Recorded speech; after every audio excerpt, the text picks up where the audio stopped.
अथ श्रीमद् वाल्मीकि रामायण प्रथम खंड द्वितीय सोपान अयोध्या कांड सप्तविंशः सर्गः। ओम नमः शिवाय ओम नमः शिवाय ओम नमः शिवाय। ओम नमो भगवते वासुदेवाय। ओम देवकी सुत गोविंद वासुदेव जगतपति देहि मे तनियम कृष्ण त्वाम अहम शरणम गतः। ओम नमः शिवाय ओम नमः शिवाय ओम नमः शिवाय।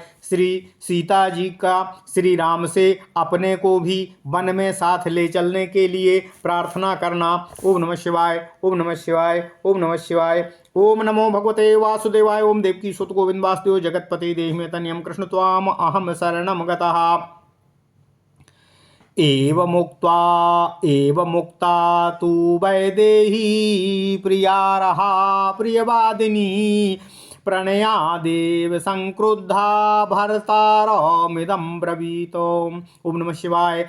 किमिदं भाससे रामो वाक्यं लघुतया ध्रुवं त्वया यदपहास्यं मे श्रुत्वा नरवरोत्तम।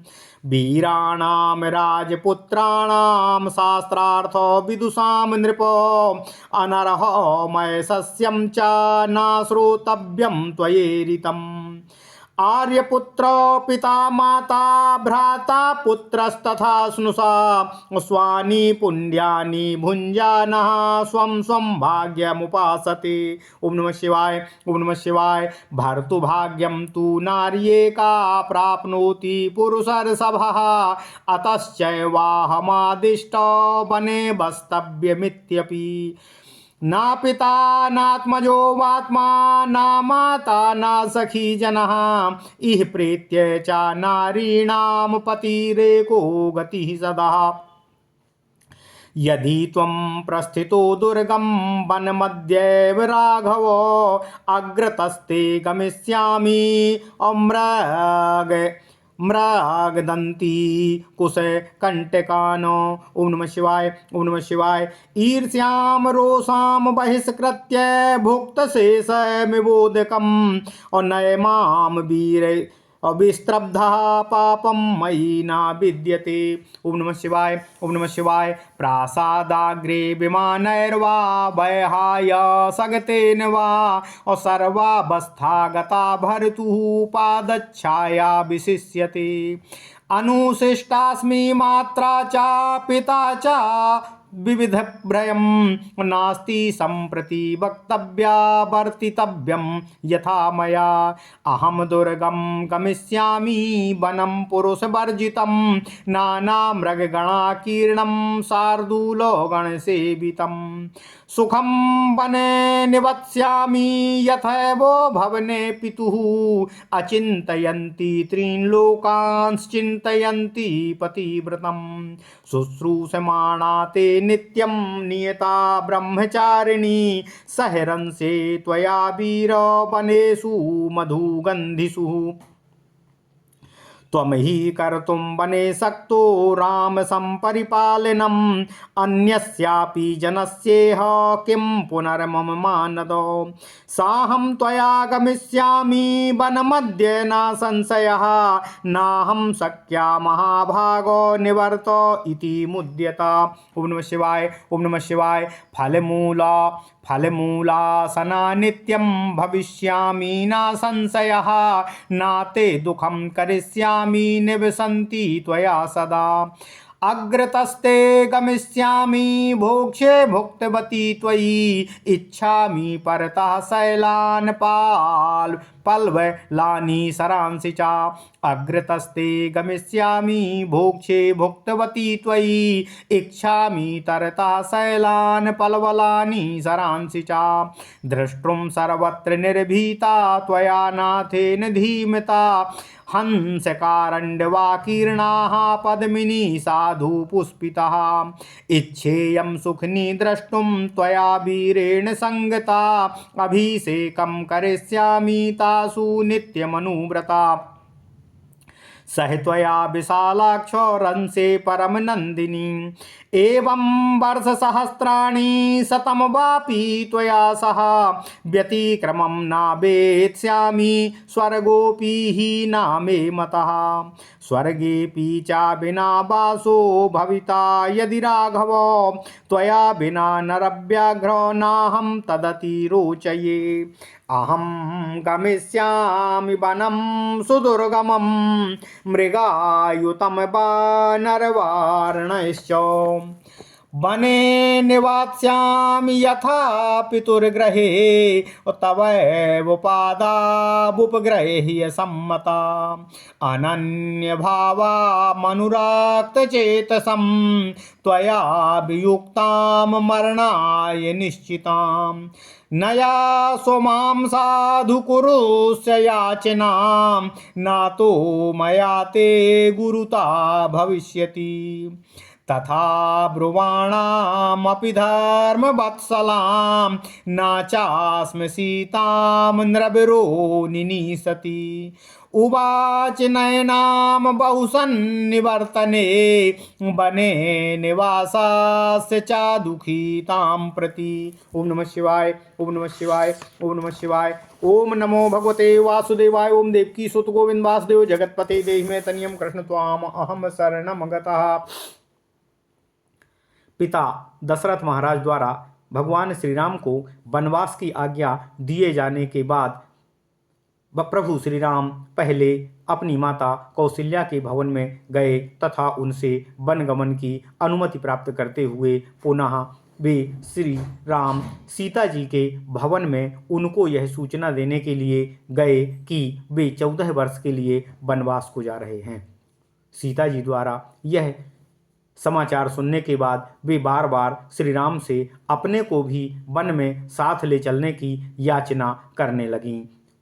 उसके बाद ये श्री राम जी के ऐसा कहने पर प्रियवादिनी विदेह कुमारी सीता जी जो सब प्रकार से अपने स्वामी का प्यार पाने के लिए ही योग्य थीं, प्रेम से ही कुछ कुपित होकर पति से अपना अधिकार जताते हुए इस प्रकार बोलीं, हे नरश्रेष्ठ, हे श्री राम, आप मुझे ओछी और छोटी समझकर यह मेरे से क्या कह रहे हैं? आपकी ये बातें सुनकर मुझे स्वयं पर और आप पर हंसी आती है। हे नरेश्वर, आपने जो कुछ कहा है वह अस्त्र शस्त्रों के ज्ञाता और वीर राजकुमारों के कहने के योग्य कदापि नहीं है। वह अपयस का टीका लगाने वाला होने के कारण सुनने योग्य भी नहीं है। हे आर्यपुत्र, हे श्री राम, पिता, माता, भाई, पुत्र और पुत्रवधू ये सब पुण्य आदि कर्मों का अपने अपने कर्म के अनुसार अपना अपना फल भोगते हुए अपने अपने भाग्य का शुभ और अशुभ कर्म के अनुसार ही अपना अपना जीवन निर्वाह करते हैं। हे पुरुष प्रवर, हे श्री राम, केवल पत्नी ही अपने पति के ही भाग्य का अनुसरण करते हुए उसके अनुसार ही सुख दुख का भोग करती है। अतः आपके साथ ही मुझे भी वन में रहने की आज्ञा स्वमेव ही मिल जाती है, क्योंकि जहाँ पति रहता है, जिस स्थिति में पति रहता है, उसी स्थिति में पत्नी भी अपने पति के साथ ही अपना जीवन निर्वाह करती है। नारियों के लिए इस लोक में और परलोक में एकमात्र पति ही सदा उसका आश्रय देने वाला होता है। पिता, पुत्र, माता, सखियाँ तथा अपना यह शरीर भी उसका सच्चा सहायक नहीं होता है। हे रघुनंदन, हे श्री राम, यदि आप आज ही दुर्गम वन की ओर प्रस्थान कर रहे हैं तो मैं भी आपके साथ ही दुर्गम वन के लिए आपके साथ प्रस्थान करूंगी और रास्ते में आने वाले कुश और कंटकों को कुचलती हुई आपके आगे आगे चलूंगी और आपके पथ को कष्ट रहित बनाने का प्रयत्न करूंगी। अतः हे वीर, आप ईर्ष्या और रोष को दूर करके पीने से बचे हुए जल की भांति मुझे निःशंक होकर अपने साथ ले चलिए। मुझमें ऐसा कोई पाप और कोई अपराध नहीं है जिसके कारण आप मुझे यहाँ पर त्याग दें। ओम नमः शिवाय, ओम नमः शिवाय। ऊंचे ऊंचे महलों में रहना, विमानों पर चढ़कर यात्रा करना, घूमना और फिरना तथा अणिमा आदि सिद्धियों के द्वारा आकाश में स्वच्छंद विचरण करना, इन सब की अपेक्षा स्त्री के लिए सभी अवस्थाओं में केवल अपने पति के ही साथ रहना, उसी की छाया में रहना स्त्री के लिए विशेष महत्व रखता है। हे प्रियवर, हे श्री राम, मुझे किसके साथ कैसा बर्ताव करना चाहिए, इस विषय में मुझे मेरी माता और मेरे पिता ने अनेक प्रकार से शिक्षा दी है, समझाया है।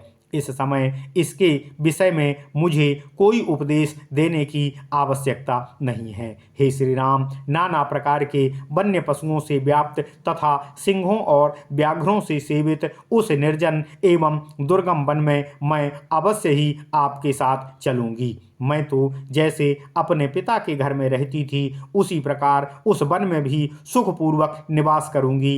वहाँ तीनों लोकों के ऐश्वर्य को भी मैं कुछ न समझती हुई केवल अपने पतिव्रत धर्म का चिंतन करती हुई आपकी सेवा में सदा ही तत्पर रहूंगी, लगी रहूंगी। हे वीर, हे आर्य, हे श्री राम, नियम पूर्वक रहकर ब्रह्मचर्य व्रत का पालन करूंगी और सदा आपकी सेवा में ही तत्पर रहकर आप ही के साथ मीठी मीठी सुगंध से भरे हुए वन में विचरण करूंगी। हे श्री राम, हे दूसरों को मान देने वाले प्रभु, आप तो वन में रहकर दूसरे लोगों की भी रक्षा करने में स्वयं समर्थ हैं, फिर मेरी रक्षा करना आपके लिए कौन सी बड़ी बात है।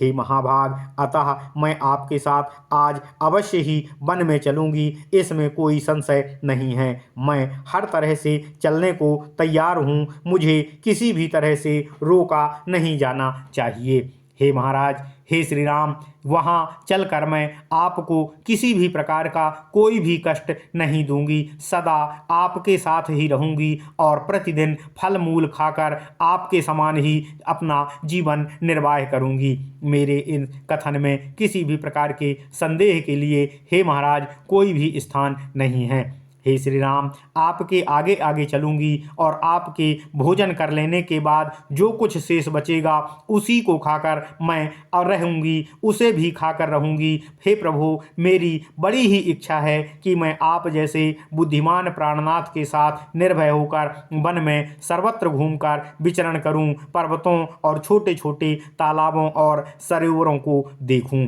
हे नाथ, आप मेरे वीर स्वामी हैं, मैं आपके साथ रहकर सुखपूर्वक उन सुंदर सरोवरों की शोभा देखना चाहती हूँ जो श्रेष्ठ कमल पुष्पों से सुशोभित हों तथा जिनमें हंस और कारंडो आदि पक्षी भरे रहते हैं।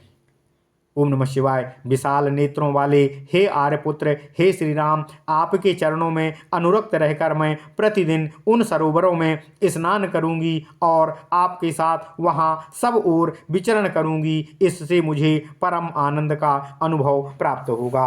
हे नाथ, इस तरह सैकड़ों या हजारों वर्षों तक भी यदि आपके साथ मुझे रहने का सौभाग्य मिले तो मुझे कभी भी किसी भी प्रकार के कष्टों का अनुभव नहीं होगा। यदि आप साथ ना हों तो मुझे स्वर्गलोक की प्राप्ति भी कष्टकारी होगी। हे पुरुष सिंह, हे रघुनंदन, आपके बिना यदि मुझे स्वर्गलोक में निवास भी मिल जाए तो भी वह मेरे लिए रुचिकर नहीं होगा, मेरे लिए वह सिर्फ कष्टकारी होगा, क्योंकि आपके बिना मैं किसी भी चीज़ को लेना नहीं चाहती हूँ, मैं सिर्फ आपका साथ चाहती हूँ। ओम नमः शिवाय। हे प्राणनाथ, अतः उस अत्यंत दुर्गम वन में जहाँ सहस्त्रों मृग, बानर और हाथी निवास करते हैं, मैं अवश्य ही आपके साथ चलूंगी। आपके ही चरणों की सेवा में रहकर आपके अनुकूल आचरण करती हुई उस वन में उसी तरह सुख से रहूंगी जैसे पिता के घर में एक पुत्री रहती है। मेरे हृदय का संपूर्ण प्रेम एकमात्र केवल आप ही के लिए अर्पित है। आपके सिवा और कहीं भी मेरा मन कभी जाता ही नहीं है। यदि आपसे वियोग हुआ तो निश्चय ही मेरी मृत्यु हो जाएगी। इसलिए हे नाथ, हे श्री राम, आप मेरी याचना को स्वीकार करके इसको सफल करें। मुझे अपने साथ वन में ले चलने, यही सर्वोत्तम और सर्वोच्च आज्ञा मेरे लिए आपके द्वारा होगी। मेरे रहने से आप पर कभी कोई अतिरिक्त भार नहीं पड़ेगा। हे नाथ, धर्म में अनुरक्त रहने वाली सीता के इस प्रकार प्रार्थना बार बार प्रार्थना करने पर भी नरश्रेष्ठ श्री राम ने उन्हें साथ ले जाने की इच्छा को व्यक्त नहीं किया। वे उन्हें वनवास के विचार से निवृत्त करने के लिए वहाँ के कष्टों का अनेक प्रकार से विस्तार पूर्वक वर्णन करने लगे। इत्यर्थे श्रीमद् रामायणे वाल्मीकिये आदि काव्ये अयोध्या कांडे सप्तविंशः सर्गः। ओम नमः शिवाय। इस प्रकार श्री वाल्मीकि निर्मित आर्ष रामायण आदि काव्य के अयोध्या कांड में 27वां सर्ग पूर्ण हुआ। ओम नमः शिवाय। ओम नमः शिवाय। ओम नमः शिवाय। ओम नमो भगवते वासुदेवाय। ओम देवकी सुत गोविंद वासुदेव जगतपते देहि में तनियम कृष्ण त्वाम अहम शरणम गत।